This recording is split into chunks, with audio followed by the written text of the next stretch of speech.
शक्ति से ही पूर्ण है, शक्ति के वो सिंदूर है, गौरी के गौरव के लिए जो हो रहे अब दूर है। शिव शक्ति से ही पूर्ण है, शक्ति के वो सिंदूर है, गौरी के गौरव के लिए जो हो रहे अब दूर है।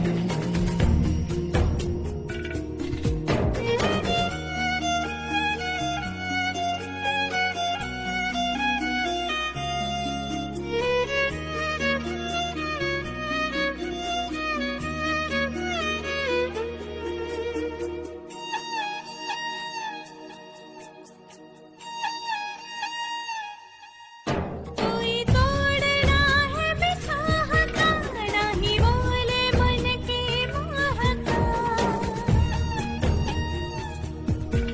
कोई तोड़ना है बिछाह का, नहीं बोले मन के मोह का। शिव जाने क्या है कालिका, अस्तित्व आदि शक्ति का। विचलित करे ना भावना, नहीं दे सके कोई सांत्वना, नियति है बंधन से परे, जो रच दिया सो वो करे।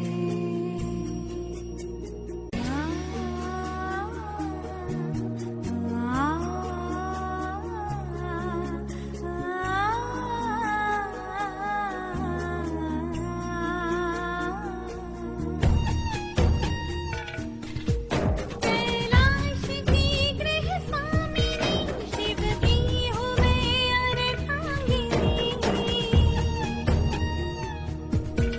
निर्माण मेरे सतीत्व का, खंडन न हो दायित्व का। अब ना कोई अवरोध हो, मुझ मेरेपन का बोझ हो।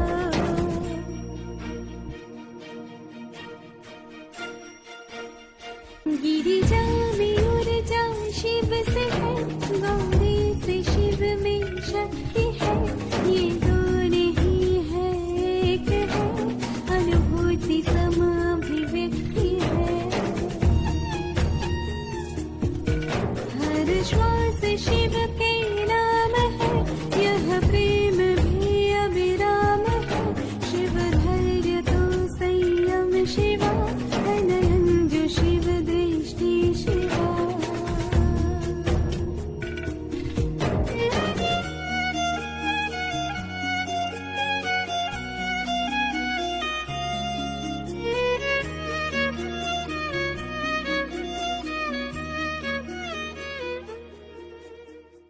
ओम शांति। लिख लिख भेजी अनगिन पाती, फिर भी नहीं निठुर तुम आए। लिख लिख भेजी अनगिन पाती, फिर भी नहीं निठुर तुम आए। दिन फिर गए बिजन बगिया के, घिर घिर आए घन कजरारे। महक उठी मेहंदी की क्यारी क्यारी, चहक उठे चौबारे। आंगन की निबिया बोराई, फूल उठी घर की अम्बराई। सब बोले तुम ही न बोले, बैठे एक हम ही मन मारे। हंसी खो गई खुशी खो गई, नींद बिकाई चैन गवाए। किसके मंदिर करूँ आरती, किसके द्वारे करूँ समर्पण। किसको भेजूँ मौन संदेशे, किसको भेजूँ नेह निमंत्रण। लिख लिख भेजी अनगिन पाती, कोई नहीं लौट कर आती। सब आए तुम ही ना आए। ऐसी बान पड़ी किस कारण, इतनी लगन धराई, इतने जतन कराए। गुमसुम चुप रह गई देहरी, खटक खटक रह गई किवरिया। झूम झूम झुके उठे बदरवा, बरस बरस रह गई बदरिया। जब आई याद तुम्हारी बड़ी, और मन की लाचारी कसक कसक रह गया करेजवा। बीच गई बेरहम उमरिया, सौ सौ बार संदेश पठाए फिर भी नहीं निठुर घर आए। लिख लिख भेजी अनगिन पाती फिर भी नहीं निठुर तुम आए। इतने खत भेजे पर तुम ना आए। मन उदास है, हंसी खो गई है, नींद फिट गई है, चैन नहीं रहा। क्या करूं, इतने संदेशे भेजे, क्या कारण है तुम्हारे मौन का। अब और क्या करूं, सब तो आ गए तुम ही ना आए। इतनी लगन इतने जतन, क्या करूं मन लाचार। सौ सौ बार संदेश पठाए फिर भी नहीं निठुर घर आए। कब आओगे। खत लिखा जा रहा है, किसे, बाबा को, साजन को खत लिखा जा रहा है, पर वो आ नहीं रहा है। खत लंबा है। बाबा कहते हैं कितना बड़ा खत लिखो। छोटा सा खत लिखो, उसमें सब कुछ आ जाता है। पर यदि ओके ना हो तो फिर क्या करो। लिखो ही नहीं, फिर लिखो कब, जब ओके हो जाओ तब लिखो। आज सुबह की अव्यक्त वाणी। राम कहानियां नहीं लिखो। क्या लिखो, अपनी स्थिति का वर्णन, बस इन दो ओके इतना ही लिखो। पर यदि ओके ना हो तो फिर क्या करें। पहले ओके हो जाओ तो कितना टाइम लगेगा उसमें। ओके नहीं है तो ओके मत लिखो। एक बहुत प्रसिद्ध पादरी किसी गांव में आता है। उसका प्रवचन है सत्य पर, पावर ऑफ ट्रुथ। ढेर सारे श्रोतागण चर्च में इकट्ठा हुए हैं। वो कहता है इससे पहले कि मैं अपना भाषण चालू करूं, मुझे एक प्रश्न पूछना है। बाइबल में जो चैप्टर ऑफ मैथ्यू है, मैथ्यू का जो अध्याय है, उसमें 36वां अध्याय किस किस ने पढ़ा है। सभी लोग हाथ खड़े करते हैं। वो देखकर उसे भीतर दुख होता है, क्योंकि मैथ्यू के अध्याय में 28 अध्याय चैप्टर्स है टोटल। ये वैसा ही है जैसे कोई कहे कि गीता का 20वां अध्याय किसने पढ़ा है और सब हाथ खड़ा करे। तो वो कहता है मैथ्यू का 36वां अध्याय किसने पढ़ा है, तो सभी हाथ खड़ा करते, हमने पढ़ा है। वो कहता है आप ही वो लोग हो जिनके लिए ये भाषण है, क्योंकि भाषण वो दे रहा है सत्य पर वो देखता है सभा में एक व्यक्ति ऐसा है जिसने हाथ नहीं उठाया। उसे अंदर से खुशी होती है उसे देखकर। एक तो सच्चा आदमी निकला, जबकि मैथ्यू में टोटल 28 ही चैप्टर्स है और ये सब लोग 36वां चैप्टर ये सब लोगों ने पढ़ा है। और हाथ क्यों खड़े किए सबने, दूसरे खड़े कर रहे, हम क्यों पीछे रहे। ये अहंकार, अपना भी तो अहंकार है। हम इतने समय से चर्च में आ रहे और हमने मैथ्यू का 36वां चैप्टर नहीं पढ़ा, ऐसे कैसे हो सकता है। हमने पूरी बाइबल पढ़ी है। वो पादरी उस व्यक्ति के साथ पास जाता है, कहता है आपने हाथ नहीं उठाया। तो कहता है आपने कुछ प्रश्न पूछा, मुझे सुना ही नहीं आया एक्चुअली। क्या पूछा आपने। 36वां अध्याय मैथ्यू का। अरे वो तो मैं रोज पढ़ता हूं। ओके है नहीं, पर ओके कह रहे हैं।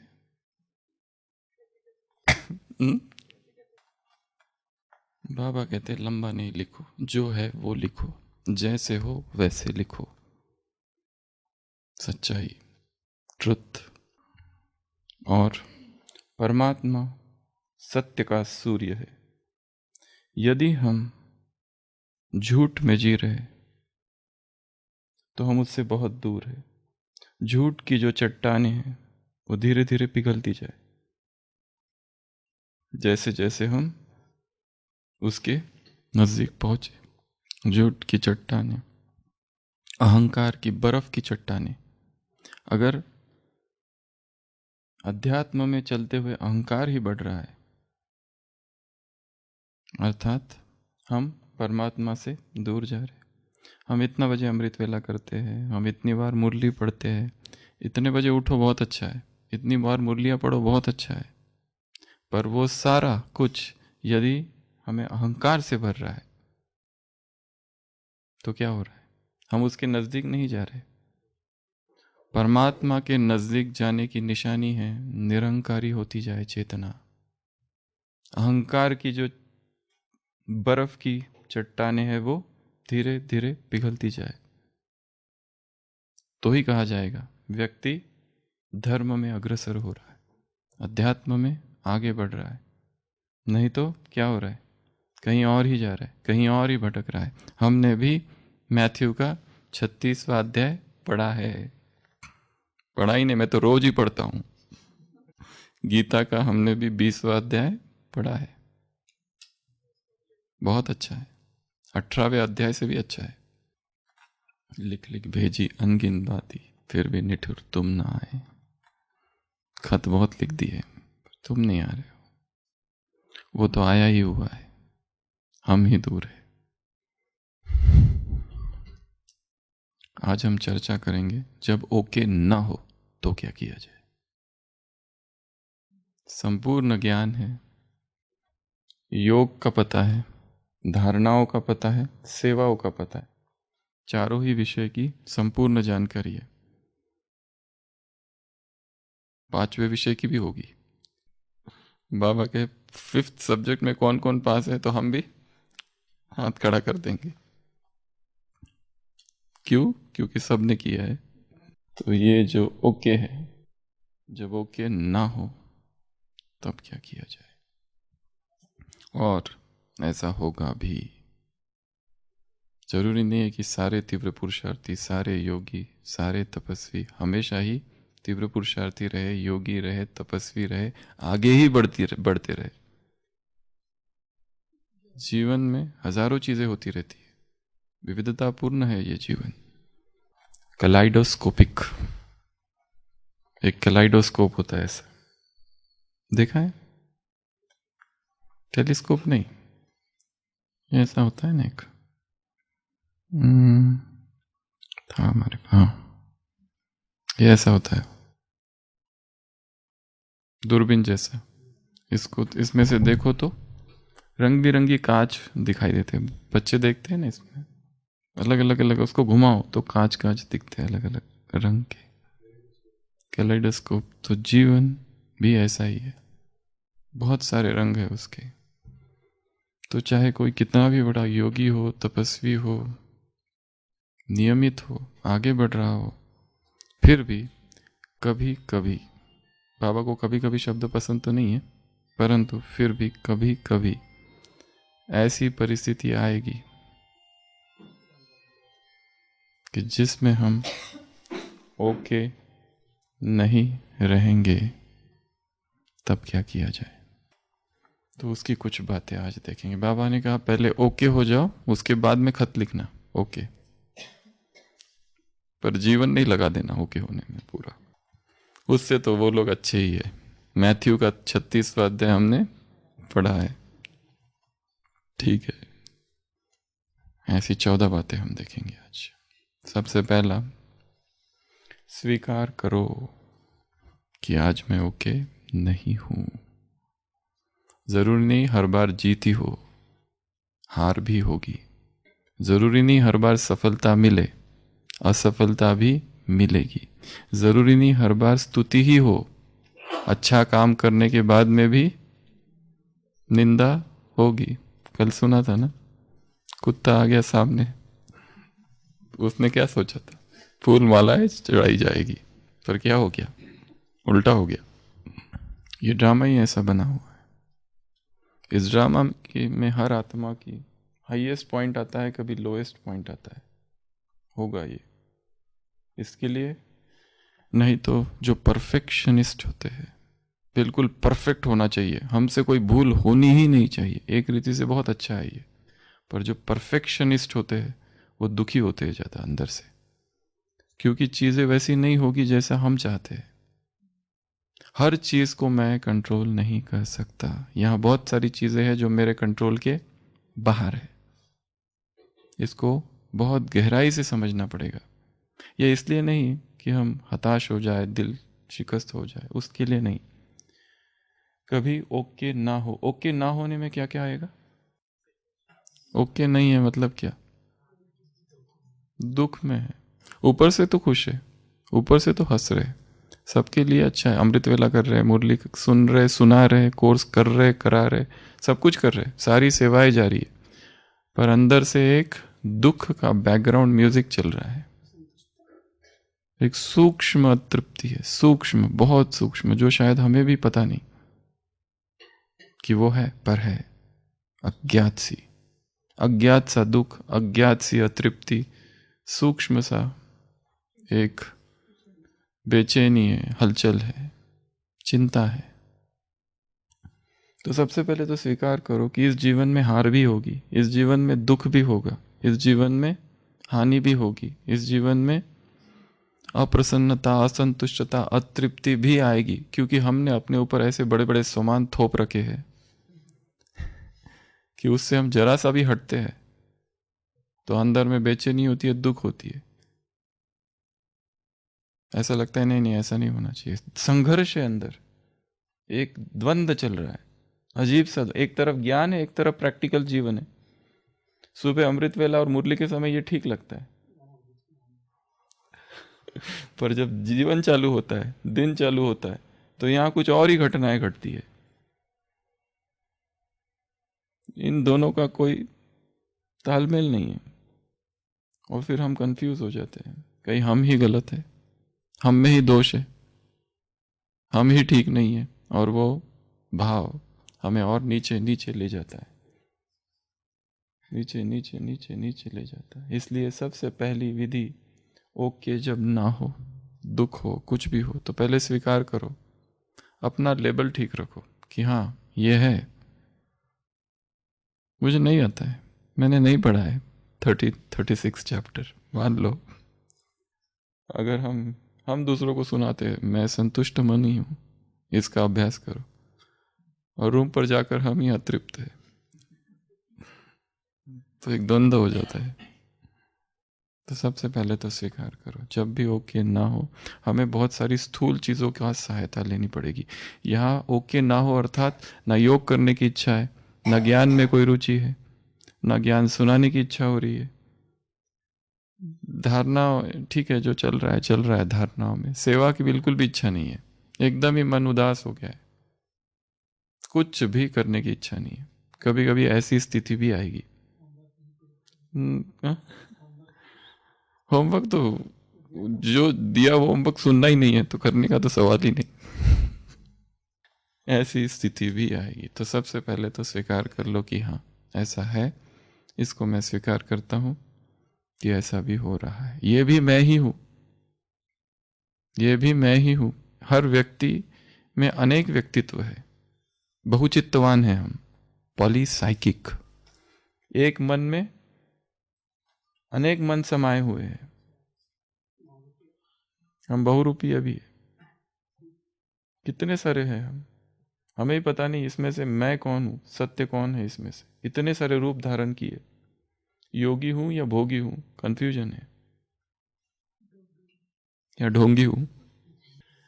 तो सबसे पहले जब भी ओके न लगे तो स्वीकार कर लो, हाँ ठीक है, एक्सेप्टेड, ऐसा भी होगा। दूसरा, स्थूल चीजों की तरफ हम जाएंगे, क्योंकि ये वो अवस्था है कि जिसमें कुछ भी करने की इच्छा नहीं है, उदासी आ गई है, अजीब सी उदासी। सेकंड, ये जो बातें बता रहे हैं ये साइंस की बताई हुई बातें हैं, साइकोलॉजिस्ट की बताई हुई बातें हैं, मनोविज्ञान की बताई हुई बातें हैं, कुछ कुछ आध्यात्मिकवादियों की बताई हुई बातें हैं। दूसरा कहते हैं बाथ, लॉन्ग रिफ्रेशिंग बाथ, स्नान, शाही स्नान। जब अच्छा न लगे तो क्या करो, स्नान करो। उस दिन भी कहा था सॉल्ट वाटर बाथ, नमक के पानी से स्नान। नमक डाल दो, वो क्या हो गया, ओशन वाटर हो गया, समुद्र का पानी हो गया, खारा पानी हो गया। उसमें बहुत ऊर्जा होती है एनर्जी बढ़ने के लिए।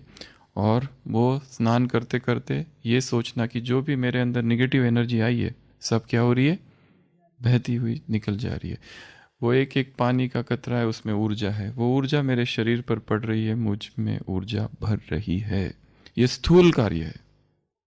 एकदम सूक्ष्म कहोगे कि नहीं मैं तो खुश मिजाज आत्मा हूं, मन स्वीकार नहीं करता है, उदास है इस समय, ओके नहीं है। इसके लिए क्या है सेकंड मेथड, शाही स्नान कहते हैं इसको।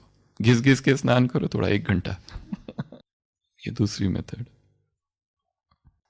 तीसरा क्लीनिंग, क्या चालू कर दो, सफाई अभियान।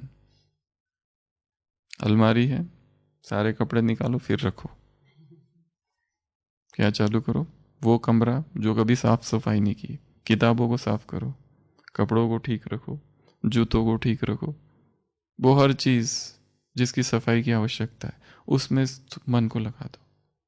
क्योंकि ना तो योग करने की इच्छा हो रही है, ना तो मुरली पढ़ने की, ना तो कोई क्लास, ना किसी क्लास में जाने की, सब कुछ व्यर्थ लगने लगा है। और जो वहां जाते सब कुछ मूर्ख दिखाई देने लग रहे हैं। जब ऐसा दिखाई देने लगे तो मन को हमको ये भी समझना है, फर्स्ट स्टेज में जो कहा एक्सेप्ट में एक और चीज़ है कि ये समझो कि ये मन की नित्य अवस्था नहीं है। थोड़ी समय के बाद मैं अपनी ओरिजिनल स्टेज में आ जाऊंगा, पर मुझे इस स्टेज को किसी भी हालत में इससे पार निकलना है। और ये ध्यान रखना है कि इस स्टेज में मेरे से कोई विकर्म ना हो जाए, इसलिए हमको बिजी कर देना है अपने आप को किसी और चीज में। तो तीसरा बताया क्या करो, सफाई, क्लीनिंग, सफाई में लग जाओ। अगला एक्सरसाइज, क्या करना है, एक्सरसाइज। उसमें सब कुछ आएगा, या एक्सरसाइज या तो, और वो भी ऐसी वैसी एक्सरसाइज नहीं करना, अच्छी एक्सरसाइज करो, पूरी टाइम लगा के 1 घंटा, 1 hour workout, 2 hours workout, 90 minutes workout. ये करते करते आएगा, मूड बनेगा। एक्सरसाइज ऐसी चीज है कि जिसमें हम वर्तमान में जीते हैं। किसी को कहो मुरली पढ़ो, वो मुरली नहीं पढ़ रहा है, उसका मन कहीं और है, भविष्य में या अतीत में। पर आप जब एक्सरसाइज कर रहे हो तब आप ना तो अतीत जा सकते हो ना तो भविष्य में, वहां दर्द हो रहा है। एक्सर्ट, या तो एक्सरसाइज, या तो योगासन, या तो प्राणायाम, या तो थाई ची, शिगोंग, उस पे भी आएंगे, कुछ भी हो सकता है, स्विमिंग, रनिंग, ये कुछ भी, परंतु अपने मन को उसमें लगाना है। बजाय इसके कि एक ही कमरे में, जब व्यक्ति उदास हो जाता है तो क्या करता है, बिल्कुल चुप बैठ जाता है, उसको किसी से बात करने की इच्छा नहीं, और उसकी उदासी बढ़ती जाती है, बढ़ती जाती है, बढ़ती जाती है। उदास व्यक्ति कमरों महीनों महीनों तक घर से बाहर नहीं निकलते, इच्छा ही नहीं होती है उनको, किसी से मिलने की इच्छा नहीं, किसी से बात करने की इच्छा नहीं, कुछ भी करने की इच्छा नहीं। और ये अवस्था, ये तो एक बीमारी का रूप है, उदासी, मेजर डिप्रेशन। हम यहां बात कर रहे हैं क्षणिक आया हुआ डिप्रेशन। किसी ने कुछ बोल दिया, एकदम ही उदास हो गए, ऐसी तीखी बात बोल दी, मिर्ची वाली, कितना पानी पिया फिर भी जलन कम नहीं हो रही है। तो क्या करना है, एक्सरसाइज। उसके बाद में इमोशंस आउट, अपने इमोशंस को दबाना नहीं है, रो लो। क्या करो, क्राई, बहुत अच्छा है रो लेना। ये कि एकांत में जाओ और रोना चालू करो जोर जोर से, बजाय इसके कि आंसुओं को रोना प्रूफ बनो, रोने की टंकी योग की धूप से सुखा दो, ये सब बाजू में रखो। तुमको रोना नहीं है, अम्मा मरी हलवा खाओ, ये मरी हलवा खाओ। पर ये जो है ना, इसको कहते हैं साइकोलॉजी में कैथारसिस। जो भी अध्यात्म मार्ग में आगे बढ़ते हैं कहीं ना कहीं उनके अंदर दमन होता है, अपनी इच्छाओं का दमन करते हैं, या तो अपने अंदर जो उमड़ रही फीलिंग्स है, दुख है, उसका दमन कर देते हैं। दमित, किसी की मृत्यु हो गई, दबा दिया, रोएंगे ही नहीं, और फिर वो न रोना, वो आंसू, उन आंसुओं के ढेर पर खुशियों के भवन खड़े करते हैं। पर नीचे की नींव कौन सी है, आंसुओं की, जिसको अंदर दबा के रखा है। इसके लिए अचानक एक दिन पता चलता है कि ज्ञान ही छोड़ दिया किसी ने। अब तक ठीक चल रहा था, एक दिन अचानक पता चलता है शरीर ही छोड़ दिया, सब कुछ ठीक था। व्यक्ति खुदकुशी करते हैं, जैसे अभी अभी एक उदाहरण है।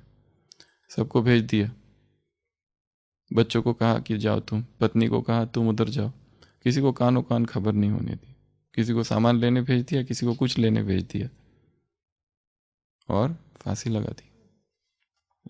दुख एक ऐसी अवस्था है कि होपलेसनेस, कुछ भी दिखाई नहीं देता है, ऐसा लगता है सब व्यर्थ हो गया है, क्यों मैं जी रहा हूं।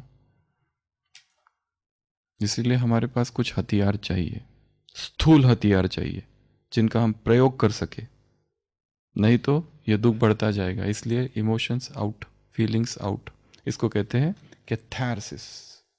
ये कैथारसिस बहुत जरूरी है। रोना तो क्या करो, जाके रो लो, अच्छी तरह से रो लो, पूरा आंसू दबा के नहीं रखो, बह जाने दो, तो क्या होगा, हल्कापन आएगा।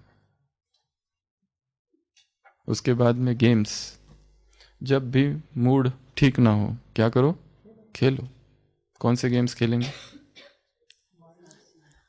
जितना हो सके आउटडोर गेम्स, कुछ भी जितना हो सके आउटडोर्स, हम नहीं कर सकते तो इंडोर गेम्स, पर गेम्स, इसमें क्या होती है, एनर्जी होती है एक।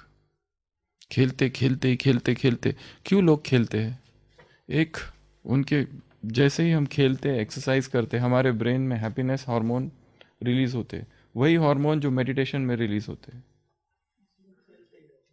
खेलते ही रहो।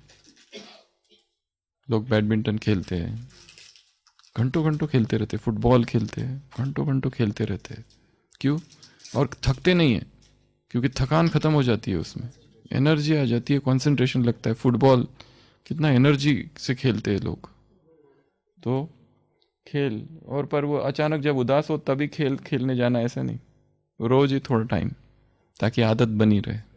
फिजिकल एक्टिविटी, मूवमेंट जो है ना, शरीर को मूवमेंट चाहिए, बॉडी लव्स टू मूव। ये जो शरीर है इसको मूवमेंट चाहिए। कई लोग मूवमेंट ही नहीं करते, जॉइंट्स को मूवमेंट ही नहीं है। हर पूरे शरीर की मूवमेंट होती रहे तो ही वो शरीर ठीक रहेगा, उसमें एनर्जी का फ्लो होगा, एनर्जी की डांस होगी, डांस ऑफ एनर्जी। सबसे अच्छी एक्सरसाइज तो डांस है, सबसे अच्छी एक्सरसाइज कोई भी कोई भी। थाई ची भी क्या है, एक एक्सरसाइज, डांस ही है, स्लो मोशन डांस। और उसमें जितना रिलैक्स होके डांस करेंगे उतनी, बाबा क्या कहते हैं, उदास हो जाओ तो बाथरूम में जाके डांस करो। अव्यक्त तो महावाक्य है बाबा के, विदेशियों से मुलाकात, ये भी विदेशियों से ही मुलाकात है। आज की मुरली, विदेशियों को लिखना बहुत पसंद है, बहुत होशियार है, पर शॉर्ट एंड स्वीट, लंबा लंबा मत लिखो, लिखना भी सीखना चाहिए। तो क्या बताया, कैथारसिस, और उसके बाद में गेम्स, उसके बाद में नेक्स्ट हॉबीज, आदतें। हॉबीज अर्थात क्या कहते हैं उसको, शौक। उस समय ज्ञान सुनाना अच्छा नहीं लगता है, ज्ञान की कोई भी बात अच्छी नहीं लगती है। ज्ञान से जो जो संबंध, अगर कोई ज्ञान सुनाने आए, एकदम एलर्जी, बंद करो अपना ज्ञान। बहुत सुन लिया क्या, बहुत सुना लिया, इतने सालों से सुना रहे लोगों को, वो दूसरों के लिए था, कैसे खुश रहे, सुख शांति का अनुभव कैसे करे राजयोग से, वो उनके लिए था। हम ही दुखी है, अब क्या करें। तो क्या करना है, हॉबीज। कौन कौन सी हॉबीज, कुछ भी हॉबीज होती, गार्डनिंग, कुकिंग, पेंटिंग, कार्टून, कुछ भी, पर हमारे पास ऐसी हॉबीज हो। लिखना, कविता लिखो, कुछ भी कुछ भी, म्यूजिक, ये सारी चीज, बांसुरी बजाओ अगर आता है तो। क्योंकि ज्ञान, जब बहुत व्यक्ति ज्ञान में डूबा रहता है ना, तो ज्ञान की अपच हो जाती है, इनडाइजेशन, बदहजमी, सुनना नहीं चाहते, कोई भी ज्ञान रिलेटेड बातें नहीं सुननी है हमको, कुछ दूसरा बताओ। पर ऐसा भी ना हो कि सीधा विकार की तरफ चले जाए, एकदम नीचे ही ना गिर जाए। ऐसा कि जो ट्रांजिशन फेज है ये थोड़े समय के लिए है, बस इसको हो सकता है कि रात भर सो जाएंगे तो दूसरे दिन ठीक हो जाएंगे। पर वो जो पीरियड है, ये जो आ गया है रात को 8 बजे, सोने से 2 घंटा पहले आ गया है, अब ये 2 घंटे में कोई पाप ना हो जाए, बस 2 घंटे में किसी का नुकसान ना कर दे,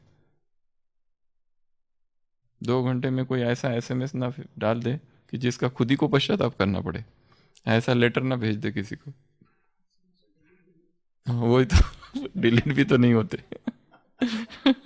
मेल तो डिलीट भी नहीं, एक बार भेजा तो भेजा, तो क्या करे, कैसे वापस ले उसको। हॉबीज, ऐसी हॉबीज हो जो पहले से हमारे पास हो रोज की, कि जिसमें हमें अच्छा लगता है। जैसे लोगों को गार्डनिंग बहुत पसंद है, करते हैं, जानकारी उस तरह की। उसके बाद में नींद, क्या करना है, ऐसा कुछ हो जाए तो ये सबसे बेस्ट मेथड है जाके बस सो जाओ। नींद नहीं आई तो बस थोड़ी आ तो जाएगी, थोड़ी देर में, आधे घंटे में आ जाएगी, बस सो जाओ। क्योंकि नींद में क्या होता है, हम आत्मा शरीर से डिटैच हो जाती है। जैसे कहीं बहुत दर्द है शरीर में, दिन दर्द दर्द दर्द, और जब सो गए तो याद रहता है। जब आँख खुलती है तो सबसे पहला ध्यान उस दर्द की तरफ जाता है। फिर मतलब नींद में आत्मा शरीर से डिटैच हो जाती है, हर चीज से डिटैच हो जाती है, पास्ट से, फ्यूचर से। तो नींद एक बहुत अच्छी विधि है, सो जाओ बस।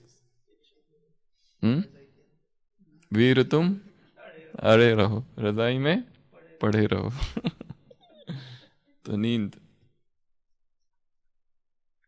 उसके बाद में जर्नलिंग, जर्नलिंग अर्थात डायरी लिखना। अपने फीलिंग्स को लिखो, उसको लेबल करो। हाँ, उदासी को लिखो कि आज मुझे उदास महसूस हो रहा है। रोज की, इसके लिए रोज का डायरी लिखना। इस भट्टी की सबसे पहले दिन एक बात बताई थी, 10 बातों में रोज की डायरी लिखनी है। क्या लिखना है उसमें, अपनी दिनचर्या लिखनी है, आज क्या क्या हुआ, चालू करो वहां से लिखना। आज अमृत वेला कितने बजे उठा, फिर उसके बाद में मुरली, फिर जो भी है नाश्ता, फिर किसी से मिलना, फिर सेवा, फिर कोई हलचल, फिर आंसू अगर आए तो आंसू के बारे में लिखो, उदासी अगर हुई तो उसके बारे में लिखो, सब कुछ लिखो। लास्ट में बाबा गुड नाइट, बस यहाँ एंड हो। ये हम अपने लिए लिख रहे हैं, वो पढ़े ना पढ़े, पर लिख दो रोज। अगर डर लगता है किसी का नाम लिखने में तो ये ऐसा डाल दो, ये इसने ऐसा किया, एक्स करो, वाई करो, जेड करो, कोड वर्ड्स। डर लगता है ना, डायरी किसी के हाथ में आ गई तो। हमारी पूरी जन्म कहानी, जीवन पत्री, जन्म कुंडली किसी के हाथ में नहीं आनी चाहिए, किसी को पता ना हो कि हमने 36 चैप्टर ऑफ मैथ्यू नहीं पढ़ा है, इसलिए चुपचाप हाथ खड़े कर दो। तो क्या करना है, जर्नलिंग, उसमें अपनी भावनाओं को लिखना कि ये आज लग रहा है। और जरूरी नहीं हम अभी इतने महान और योगी तपस्वी नहीं बने कि कोई हमें कुछ कह दे और हमें कुछ भी बुरा ना लगे। बुरा लगता है, हर एक को बुरा लगता है। आगे से तो दिखाता है कि मैं एकदम अचरड हूं, कि मुझे सब लोग इतना कुछ कुछ कह रहे हैं पर मुझे कुछ फर्क नहीं पड़ रहा है। बहुत फर्क पड़ता है, क्योंकि हम सब इमोशनल प्राणी हैं, इमोशंस में जीते हैं। कोई हर्ट करता है तो दुख होता है, कोई कुछ बोलता है तो दिल टूटता है। पर हमारे पास समान है, मैं अचल अडोल आत्मा हूं, अंगत समान, और फिर ऊपर से तो इधर से दुखी है अंदर से, और ये समान का अभ्यास कर रहे हैं योग में बैठकर, मैं अचल अडोल हूं पर अंदर से अंदर से दुखी है, उदास है। उस दुख को, उस उदासी को भी स्वीकार करो, ये हो रहा है इस समय की, ये सच्चाई है।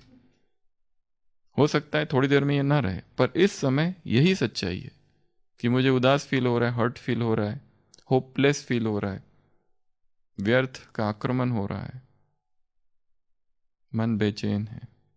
उसको लिखो, जर्नलिंग एक अभ्यास है। उसके बाद में काइंडनेस, क्या करो इसमें, किसी के लिए कुछ करो, किसी की मदद करो, सेवा करो, किसी के लिए कुछ करो। ये एक ऐसा कृत्य है कि जिससे हमें खुशी मिलती है। जब हम किसी के लिए कुछ करते हैं तो किसी की मदद कर दो वो वाली नहीं किसी की कोई भी मदद कर दो, वो व्यक्ति बाकी सब चीजें भूल जाएगा, वो की हुई मदद है ना, वो कभी नहीं भूलता है। और किस समय हमने उसकी मदद की थी, वो टाइम वो कभी नहीं भूलता है। इसके लिए दया, काइंडनेस, बी काइंड। उसके बाद में नेक्स्ट, अपने आप से प्रेम करना है, अपने आप को लाइट कर देना है। लाइटन योरसेल्फ मतलब क्या? मतलब हर एक में फॉल्ट है, मुझ में भी है। ऐसा नहीं कि हम सीधा ब्रह्मचारी बन गए, तपस्वी बन गए, कितने समय तक अपवित्रता में जिए हैं तो आक्रमण होगा। ब्रह्मचर्य बहुत बड़ी साधना है, प्यूरिटी तो उसके ऊपर की साधना है, वो एक दिन में नहीं बनेगा, बहुत सारी बातें होगी। इस जन्म की नहीं तो पूर्व जन्म के कुछ संस्कार है जो यहाँ पर आएंगे बीच बीच में। कभी भी आ सकते, योग में आ सकते। सूरज भाई जी ने एक बार बताया था, एक भाई ऐसे अनुभव उनको बताया कि जब मैं बाबा मिलन में बैठा था, 3 दिन मौन रखा, 3 दिन तपस्या की और फिर बाबा मिलन। बहुत पुरानी कहानी है, भाई साहब ने एक बार बताई थी। और जैसे बाबा आए उसको लगा एक मशीन गन लूं और सबको उड़ा दूं जितने लोग हैं। और बस ये विचार छूट ही नहीं रहा है। उधर बाबा आए हैं, अब बाबा मिलन की उसने इतनी तैयारी की, पर उसको लगा एक एक को यहाँ पे मार दूं। अब बस उसका पूरा बाबा मिलन शूटिंग में चला गया और फिर उसको पश्चाताप हुआ, ये क्या हो गया बाबा ये पता नहीं कहाँ से क्या आ गया, कभी न सोचा न कभी आज तक इसके बारे में कभी ख्याल था मन में, न मन न चित्त, ये कहाँ से आ गया? और इतना खतरनाक विचार किसको बताएंगे तो क्या कहेंगे?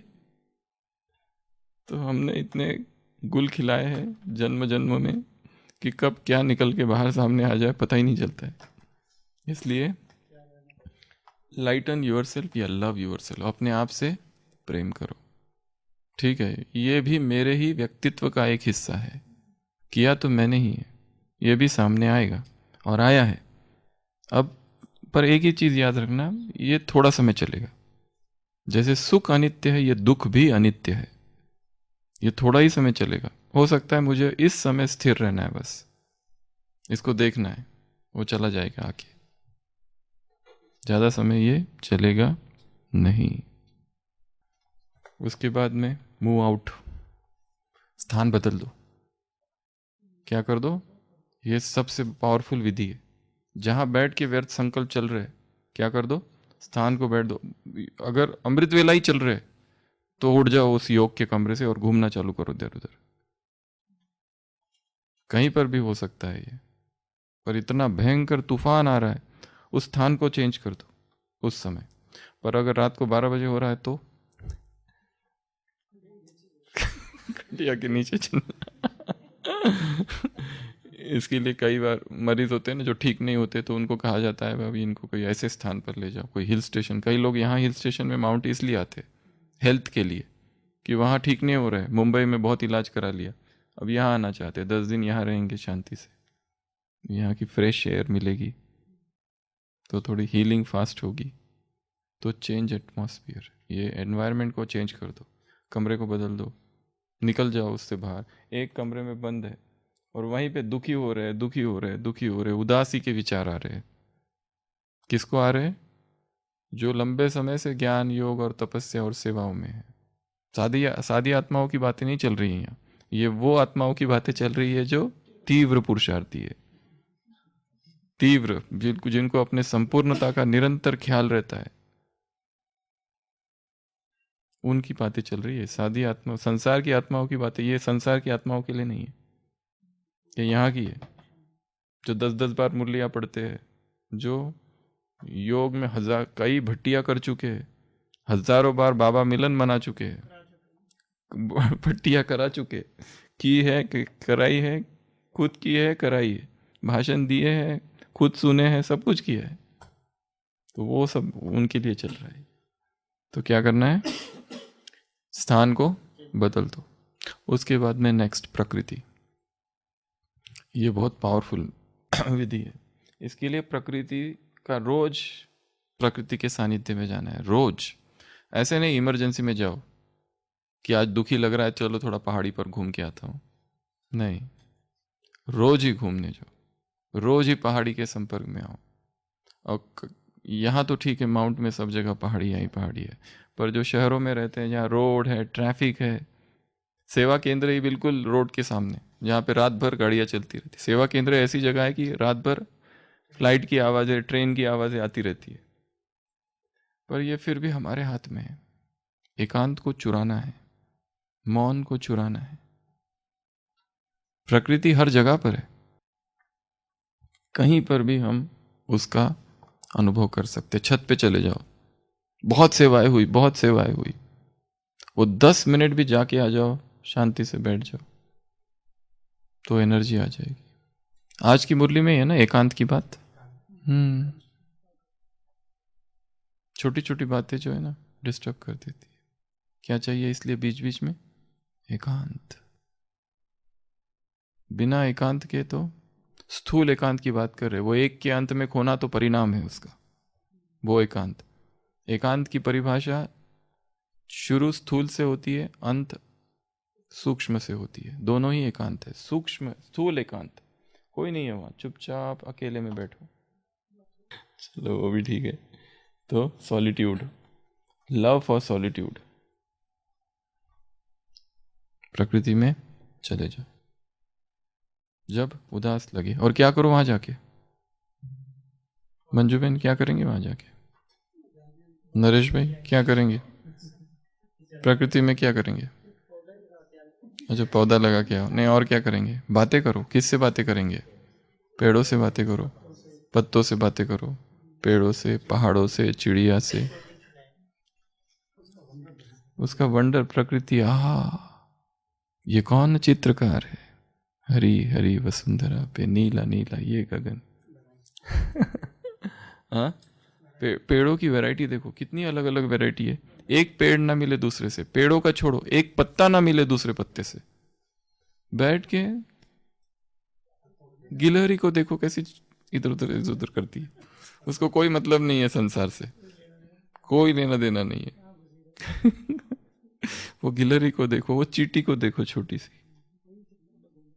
घूम रही, उसे कोई मतलब नहीं है इस देश के पॉलिटिक्स में क्या हो रहा है। उसे कोई मतलब नहीं है किसी चीज से, वो अपनी मस्ती में। वो दो गिलहरी कैसे लड़ती है आपस में, खेल करती है। तो वो देखो, बंदरों का खेल देखो, कितने उछल कूद करते हैं, कितनी पावर, इतनी एनर्जी कहाँ से आती है इनमें? जब देखो तब उछल कूद उछल कूद उछल कूद। हाँ, वही तो करेक्ट है। हमने अपने जीवन में सबसे पहले ये अनादरा पर एक बार थे तो वहां देखा ये बंदर खाते क्या है, वहां से ही यात्रा चालू की कि बंदरों में इतनी पावर कैसी, यहां से कूद रहे, वहां से कूद रहे, धाड़ धाड़ धाड़, और कुछ होता भी नहीं उनको, ना फ्रैक्चर होता है ना कुछ होता है, कुछ भी नहीं होता है। तो हमने सोचा, फिर सोचा ये क्या है, इनमें इतनी पावर क्यों है। तो वहां से तो एक नई यात्रा चालू की। तो और क्या करो, और क्या करो, लिखो वहां पर कुछ भी लिखो, कविता लिखो, बंदर पर कविता लिखो। सेंट फ्रांसिस ऑफ एसिसी, इतना प्यार था उसको। Hello brother donkey, my dear sister bird. वो सिस्टर को उसने, बर्ड को अपना सिस्टर बना दिया। वो जैसे जाता था तो जितने प्राणी, मोर, ये सब उसको घेर लेते थे आकर, उसकी बातें सुनते थे, वो उसकी बातें मानते थे। एक बार चर्च में वो प्रवचन कर रहा था तो वो उधर से बहुत आवाजें हो रही थी प्राणियों की। उसने कहा वेट लेट मी फिनिश, वो सब शांत हो गए, उसने अपना प्रवचन पूरा किया। तो इनमें जो है ना प्रेम, उनको प्रेम की भाषा समझती है जानवरों को। तो क्या करना है, आओ खिलाओ, उनको प्रेम की भाषा समझती है। हम कुछ उनको खिलाए ना खिलाए फिर भी वो आ जाएंगे पास में। तो जब उदास लगे तो क्या करो, प्रकृति में चले जाओ, प्रकृति की बाहों में खो जाओ। प्रकृति क्या करेगी, रिफ्रेश करेगी। और क्या करेगी प्रकृति, एनर्जी भर देगी। और क्या करेगी प्रकृति, डाइवर्शन, माइंड को डाइवर्ट कर देगी। और क्या करेगी प्रकृति, रिलैक्स। और क्या करेगी प्रकृति, ओके कर देगी। हाँ, इसलिए तो जा रहे प्रकृति के पास। पर्वत कहता शीश उठाकर तुम भी ऊंचे बन जाओ। पर्वत हमसे क्या कह रहा है, उसकी आवाज को सुनो, कुछ शिक्षा दे रहा है वो। सोचो ये पर्वत मुझसे क्या कह रहा है। सागर कहता है लहराकर मन में गहराई लाओ। समझ रहे हो क्या कहती है, उठ उठ कर गिर गिर तरल तरंग भर लो अपने दिल में मीठी मीठी मृदुल उमंग। पृथ्वी कहती धैर्य ना छोड़ो कितना ही हो सिर पर भार। नभ कहता है फैलो इतना ढक लो तुम सारा संसार। नभ की तरफ देखो कितना विशाल। जो लोग समुद्र के किनारे रहते हैं वो क्या करे, समुद्र के पास जाकर योग करना है नुमा शाम का। देखो इतना विशाल समुद्र, कौन है ये, भगवान परमात्मा। सागर क्यों है, उसकी अनुभूति करो वहां पर कि ना और ना छोर, दूर दूर तक फैला हुआ अनंत सागर है। एकदम अनुभव होगा।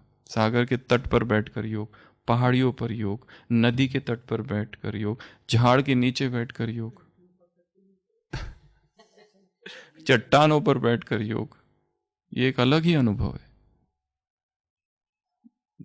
ये झरने के पास, कोई कहेंगे हमारे यहाँ खाली बिल्डिंग है, सीमेंट है, सड़क है, अब क्या करें, अब बोलो।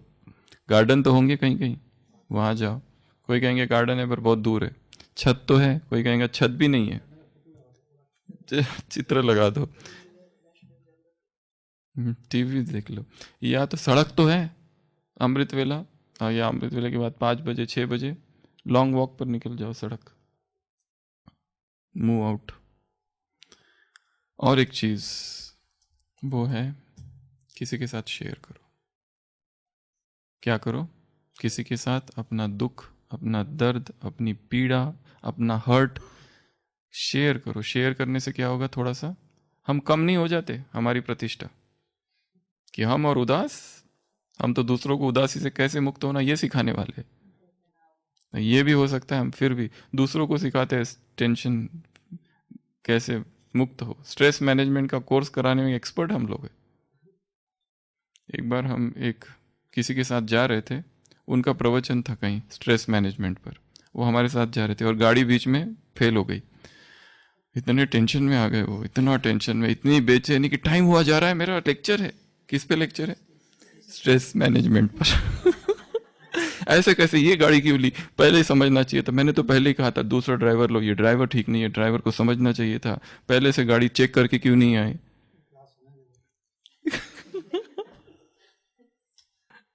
वो यहाँ के स्पीकर नहीं है, बाहर के स्पीकर थे। तो इतना हम देख रहे थे इनका टॉपिक, और वहां जाके फिर एकदम धुआंधार लेक्चर दिया, तालियों की गड़गड़ाहट पूरे हॉल में। और फिर डांस भी कराया उन्होंने सबको, म्यूजिक, फिल्मों के गीत पर, और सब एकदम बिल्कुल हल्का। फिर एक एक ने आके अनुभव भी सुनाया, अब मुझे बहुत हल्का महसूस हो रहा है, वगैरह वगैरह। अच्छी सेवा तो हो गई, पर वो जो बीच में हुआ वो भी मैं ही था, वो भी मेरा ही स्वरूप था। तो जरूरी नहीं है कि दूसरों को सिखाने वाले खुद स्वरूप है, दूसरों को सिखाना। अच्छा, और एक चीज, एक बहुत सूक्ष्म चीज, फिर हम दूसरों को ज्ञान क्यों सुनाएं, हम ही तो संपूर्ण बने नहीं है, हम तो यात्री है। फिर क्लास क्यों कराए, ज्ञान क्यों सुनाए, कोर्स क्यों सुनाए। जैसे कभी एक बहन हमसे कह रही थी, अरे हम क्या कोर्स कराए, हम खुद ही अशांत है,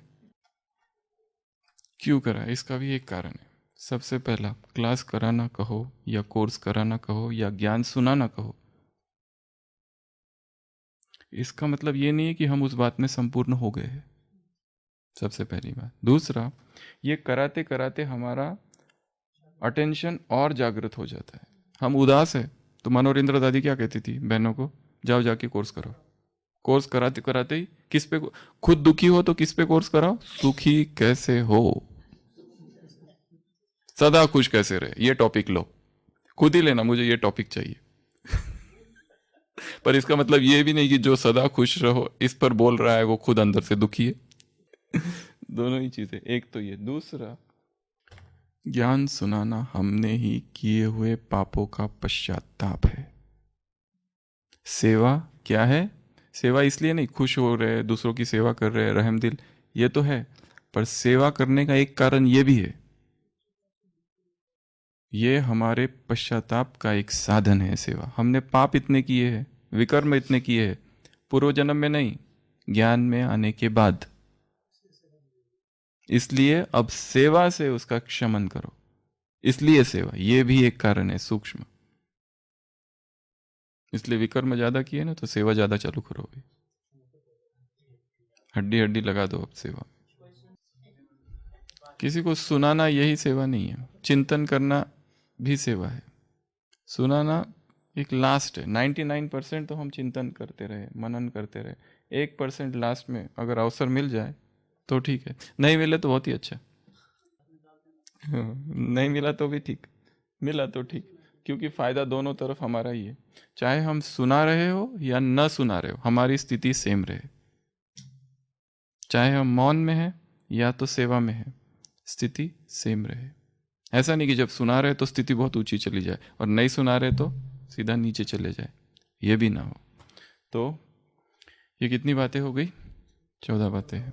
फिर से रिवाइज करते हैं। सबसे पहला बताया, एक्सेप्ट कर लो कि मैं दुखी हूं, मैं उदास हूं।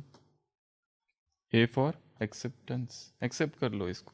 बी फॉर बात, बात अर्थात अच्छा जाके स्नान करो 1 आध घंटा बैठ के, सारी सफाई। इंटरनल सफाई, 2 प्रकार की सफाई होती है, एक है बाह्य सफाई, एक है आंतरिक सफाई, एनिमा। वो आंतरिक सफाई है जिसमें अंदर का मल बाहर निकल जाए और शरीर शुद्ध हो जाए।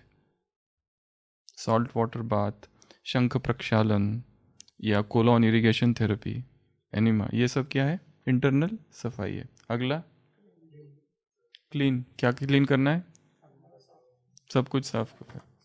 अगला एक्सरसाइज, अगला एक एक्सरसाइज कोई भी हो सकती है।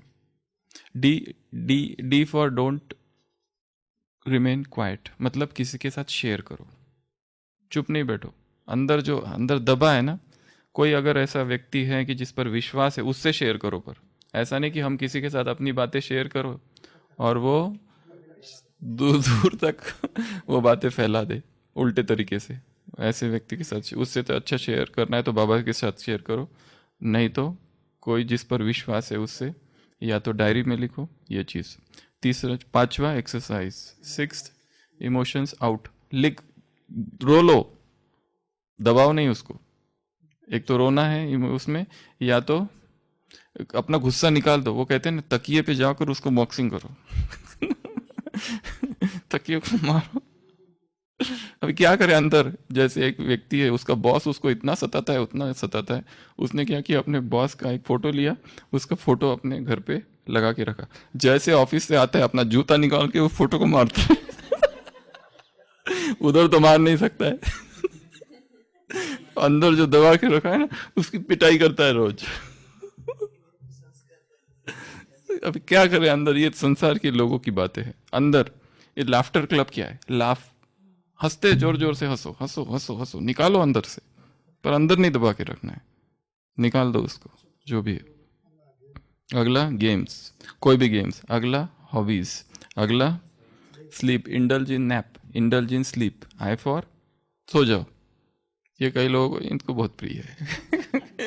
आराम वाली बातें आती तो एकदम बड़ी खुशी होती है, अतीत सुख की अनुभूति। उसके बाद जे फॉर जर्नलिंग, लिखो अपनी डायरी में, पर डायरी का अभ्यास रोज का हो, नहीं करते हैं तो आज से लिखना चालू करो। अगला काइंडनेस या सेवा, या तो 12वां लाइट, अपने आप को प्रेम करो, लाइट कर दो अपने आप को।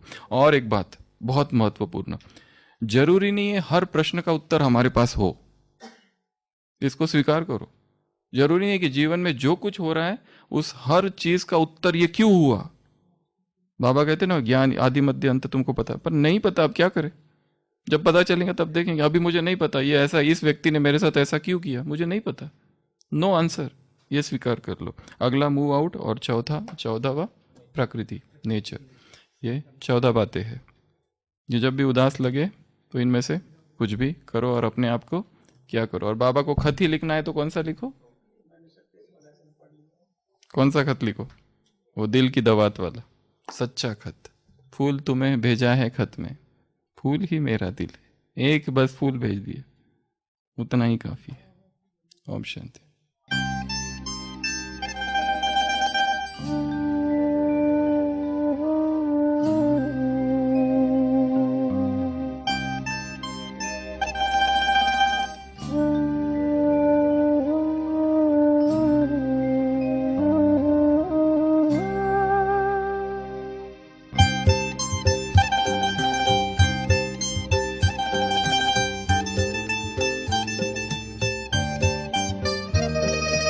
दिल की दवात में कलम डुबोकर बाबा तुझे एक खत लिखता हूँ। यादें जिगर की सियाही लेकर हाले दिल सब सच लिखता हूँ। दिल की दवात में कलम डुबोकर बाबा तुझे एक खत लिखता हूँ।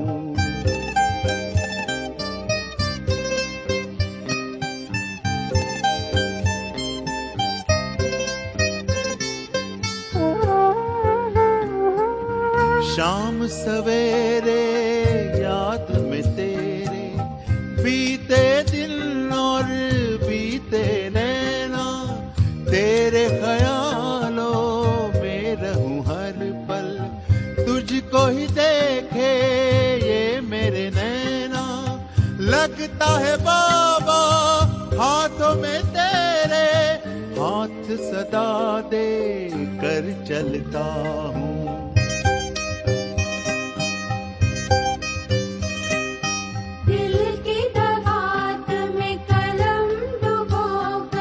बाबा तुझे एक खत लिखता हूँ।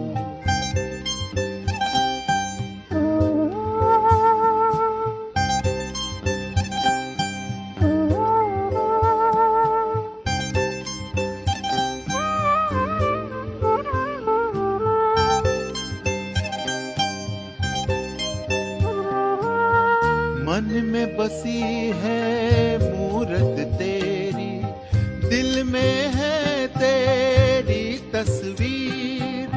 परम धाम से आकर बाबा बना रहे सबकी तकदीर।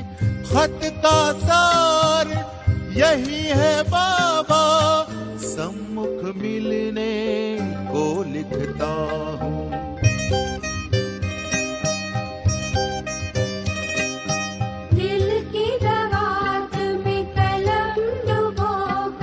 बाबा तुझे एक खत लिखता हूँ।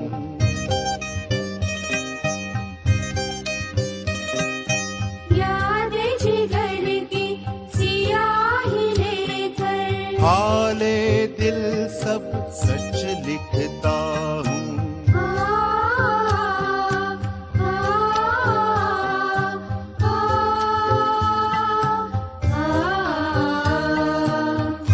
लिखता हूँ, सच लिखता हूँ। खत लिखता हूँ, सच लिखता